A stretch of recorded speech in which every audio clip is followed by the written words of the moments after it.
This week on Scam School, we learn how to lie. You liar! You lying liar who lies!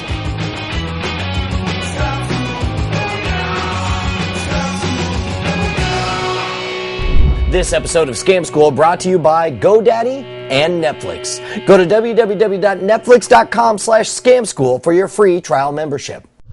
Welcome to the only show that's less honest than your tax returns. Scam School, the only show dedicated to social engineering at the bar and on the street. I'm your host, Brian Brushwood, and this is a subject I have wanted to cover since day one of Scam School. It's finally happening. We are starting a two-part interview with Clark Freshman, professor of law and expert in facial expressions and lying. Oh my God, you have no idea how excited I am to cover this topic. Finally, we are here with none other than Clark Freshman, professor of law and what? Lie detection? Like what's your exact category? Professor of law. We're all professors of law. Awesome. Okay. No, nothing else. Okay, but you are an expert in negotiation and lie detection and emotion. Okay, and so you're from University of California, Hastings, right? Exactly. So originally I put out to Twitter, I said, I'm looking for someone who's the best at lie detection, who happens to be maybe in the Northern California area. It turns out you're right in our backyard, and this worked out so perfect. Tell me about what you do. Well, so what I do is I mostly teach negotiation at a law school. And a few years ago, I started studying, about a decade ago, emotion and negotiation. And then about 5-6 years ago, moved that into telling whether people are lying during negotiation and telling whether the techniques you're using, the pitches you're using, were actually working. So it's the same thing selling cars as trying to persuade a judge, as trying to pick up someone in a bar. It's all the same of figuring out where is their traction in what you're saying. What is the first thing we should know in negotiation and figuring out who's lying? Well, a couple places you could start. The first way, I would say, is become aware of everyone's baseline. Part of that will be the voice. So your voice is relatively loud, and your voice is relatively fast. My voice is relatively fast. So let's take a look at voice. We figure out what somebody's baseline is, and then we see when they're acting differently from their baseline. That tells us something is going on. Doesn't necessarily mean that they're lying. Could be that they're lying.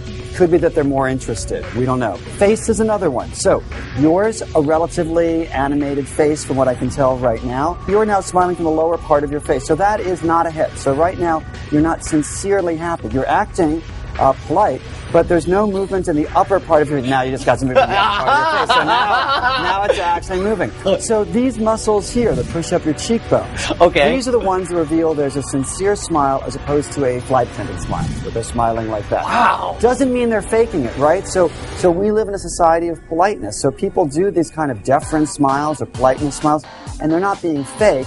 They're just not felt smiles. It's not felt happiness. Just another accessory, and your nod right there. Some people are nodders, some people are not nodders. And let's suppose we're talking, right, and you're nodding all along, and then I say something about, God, Sarah Palin, what a bitch. And you stop nodding at that point. Okay, that might tell you, could be a Republican, could be brain dead. We don't know at that point. We just know that there's something different about the Sarah Palin. I talk with my hands. Some people don't. If I stop talking with my hands, that's a soft spot. We want to investigate that. Why is that? Could be that I'm stopping talking with my hands because I'm having to think harder. Well, that could be because you've asked me something embarrassing. Why did your last relationship end? I'm embarrassed. I'm not lying, but I'm trying to figure out what am I going to share with you. But that is also a clue of deception. It doesn't mean the person is lying, but when they stop talking with their hands, they usually do. Soft spot could be that they're lying. We've got voice, we've got talking with their hands, we've got their face, then we've got verbal style. So far, I said bitch. So that means that I speak relatively informally. If I started speaking relatively formally, that would be a problem. If you started in the middle of one of your episodes saying, well, whereas this is what you said last time, I'm noticing a certain inconsistency, indeed a certain postmodern milieu of inconsistency, then we might think, ooh, that's inconsistent with Brian's usual verbal Brian style. Brian sounds smart today. Who is this guy? Right, who is that guy? So great. So now you did so you changed your voice a little bit there, you're talking more deeply. You just started drinking. So that's a little bit of a clue that's off these 5 things. But it can also fit within baseline. But for a normal person who has better things to do with their time, when they start reaching for the water, or they cough, or they swallow, this is a sign of arousal. And arousal could be, right, if they're sexually aroused, but it could also be the stress response has kicked in. That's a sign that I'm making the person uncomfortable. I'm trying to sell you something. I'm trying to get you to take one of my workshops in lie detection, and you start doing that. I would think, ooh, this person is not so comfortable. Let me try something else. Now, the last technique besides verbal style is verbal content. Another example of verbal content changing is you stay on topic for all the others, but then for one, you start meandering around. It reminds you of something. So let's say the conversation seems to be angling towards a certain direction, and then all of a sudden, out of nowhere, it takes a side. Right. Yeah. Just to recap, the baseline, the things you got to pay attention to. There was the voice. Voice was number one we talked about. Right. So we've got the face is the second one. That becomes very important on its own. We've got verbal style. We've got body movements. And we've got verbal content. Those are the 5 basic ones that we're looking at. And basically, establishing a baseline just means paying attention and making a mental note of what seems to be what they do naturally in all of those 5 categories. Yes, that's right. And some of them count more than others. All right, by now you know that GoDaddy's been sponsoring Scam School since day one. Of course you know. They have 99.9% uptime. They've got 24/7 support. They have free access to their hosting connection full of over 30 free applications to help you get the most from your hosting plan and your website. And most importantly, you can use GoDaddy's free iPhone, Android, or BlackBerry app to order right from your phone, manage your current domains, and more. Hell, I did it from the airport just the other day. Head on over to revision3.com/GoDaddy for all of the amazing GoDaddy deals. And in fact, why don't you go ahead and try out some other scam codes? You don't always have to do Scam 10. You can do Scam 9 and get $5 off of any order of $30 or more. Try that one for a change. Head on over to GoDaddy and get your piece of the internet. Let's take a look at facial expressions. So facial expressions, much more specific. So facial expressions, there are 7 facial expressions that have a universal meaning across cultures. The person I do a lot of research with, Paul Ekman, the person who's the inspiration for the TV show Lie to Me, the scientific advisor for it, he studied this in Papua New Guinea years ago when Papua New Guinea had no contact with the West. He studied it in blind individuals who've never seen these expressions. They show up the same. So one of them, for example, the easiest one to learn is contempt. Now, contempt is a nightmare. Right. If you're scamming on someone at a bar, they show contempt, just move on. Picture Dick Cheney. You guys started to do it right there. It's an asymmetrical smile. It's a smile on one side of your face. You did a subtle expression of contempt right before that. If you slowed it down, that would be exactly what it was. And they're going to do that. They're going to go back and capture it. That's exactly what it was. You just slightly moved aside. So this is contempt. Okay. Okay, so just like that. That's exactly it. Sometimes it's on the left, sometimes that's on the right. If you look at Dick Cheney, if you look at George Bush, do it all the time. So contempt, the connotation to me is that, you know, it's this sheer hatred for the person, but that's not necessarily what you mean by contempt. No, not hatred. Contempt could be, at one extreme, it could be a sense of moral superiority. So you might be talking to someone in San Francisco and you say, what do you think of Sarah Palin?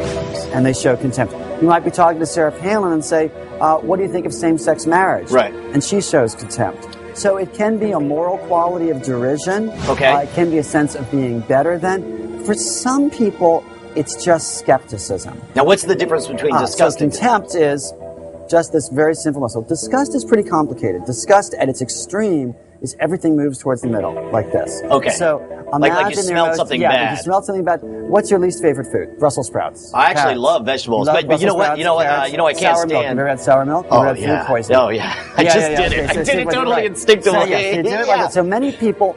And so here's the third lesson. The soft spots from the deviations from baseline.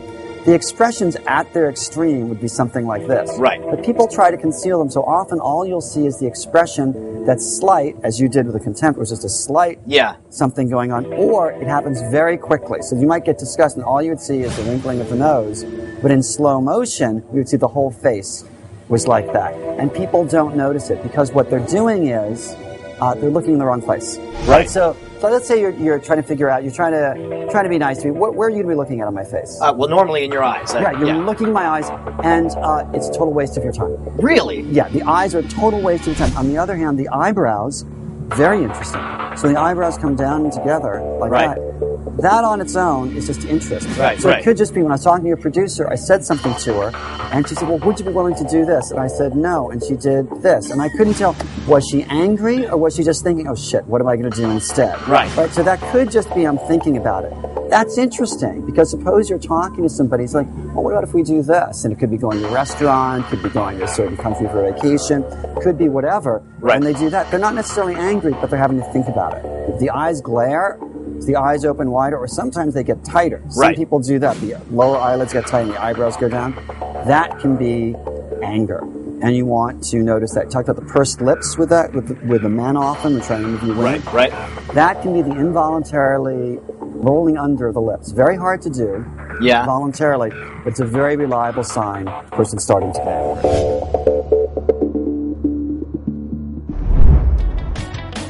You guys know by now just how great Netflix is. You know they deliver movies directly to your home, saving you time, money, and hassle. And as an unlimited member, you get DVDs by mail in about 1 business day. But way better than that, you can instantly watch thousands of TV episodes of movies streaming directly to your PC, Mac, or right to your TV on a Netflix-ready device like your Xbox, PS3, Nintendo Wii console. You watch as many movies as you want. Shipping is always free, and there's never any late fees or due dates. So keep the movies as long as you like. DVDs by mail, plus instantly right to your TV. Get unlimited movies 2 ways for only $8.99 a month. And as a new member, as a Scam School viewer, you could get a free trial membership. So head on over to netflix.com/scamschool and sign up now. Not only will you be getting the sweetest service in all of movie history, but you'll be keeping us in business.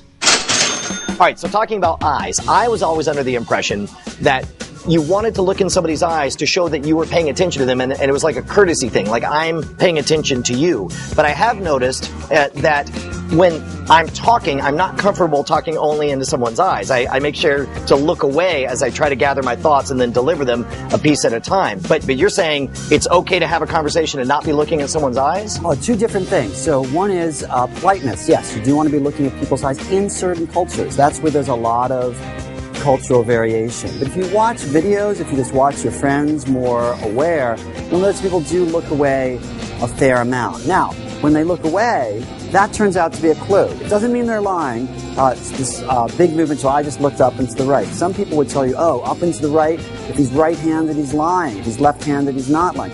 That turns out by a bunch of published studies not to be true. Thank you Doesn't for matter saying where that. you look. But because I hear that tip. all the time, and I'm like, that sounds like such pseudoscience to me. Yeah, totally pseudoscience. It is true that when you're looking up, you're more likely to be retrieving information or trying to gather your thoughts. Some people look down, some people look up, some people look to the side. Let's suppose I say to you a series of questions. So I say, what year were you born in? 1975. Okay, so you looked up slightly for that. Probably that was just because you're wondering where I'm going with that. It doesn't mean that you're lying, but it does mean that it's a change from baseline. You're thinking about something. So sometimes your birth year, sometimes you think you should know that. If I said, where were you born? Where were you born? Oh, Fountain Valley, California. And what's your mother's first name? Victoria. And what's your father's first name? Alan. And what's your mother's middle name? Wait, are you asking for my mother's maiden name? Where is this headed? Right, I know, Susan. right. So you get your security clearance, right. So you were looking up a little bit, and you were trying, after your eyes, if you were to roll this back over in slow motion, your eyes started to look up, and then you would pull them back down. And I was which catching is myself. actually more of a soft spot than you're just looking up, because what that tells me is both that you're having to think, and you're trying not to let me know that you're trying to think. And that's exactly what it is, and it's a little bit weird because we know the cameras are on and we know that I'm trying to play a certain role as host to the show, but at the same time, I'm also trying to be genuine, and it's creating this weird double bind where I'm trying to be natural but also trying to be perfectly fake. Right, and so you're moving back and forth. And so for you, in this kind of a context, let's suppose that I saw what we'll call a micro-expression, so a very fast, fleeting emotion. Ordinarily, I'd have to say, wow, that could be a clue that the person's lying. Why is he showing? 2 of the big ones are disgust and fear. But you might be showing fear not because you're afraid that I'll catch you lying, but you're afraid that you'll look bad. You're afraid that you're not maintaining some image that you want to maintain. So ordinarily, that micro-expression, that micro-movement of your eyes, that would be very suspicious. But because I know you're engaging in impression management, no big deal. Right. So same thing if you're interviewing somebody for a job, or you're out in where they know they're trying to put on their best face. And that's to be happening all the time. That's to be happening. Now, we're out of time for this episode, but don't worry, you'll get the second mind-blowing half of Clark's interview coming up soon. In the meantime, let us know what you liked and more importantly what you'd like to see in future episodes of Scam School by posting them at the boards at scamschool.tv, where you can see all of our episodes right back to episode 1.